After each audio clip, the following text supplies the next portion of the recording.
Today I'm here with Liv at the Rita Hazan Salon, and I'm going to demo how to make damaged hair smooth and shiny. We're going to start off by using the Triple Threat Leave-In Conditioner, and I like to kind of start mid-shaft down. Make sure you get all your product through, and then you want to make sure you comb it all through so it's evenly distributed. First, we're going to just start by rough drying the hair.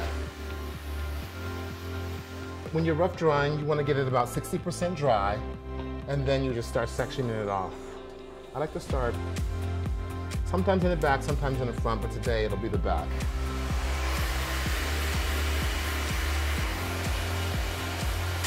So it's like bringing all of this hair forward so it really falls around the face. You want to really keep that air moving so you don't burn them.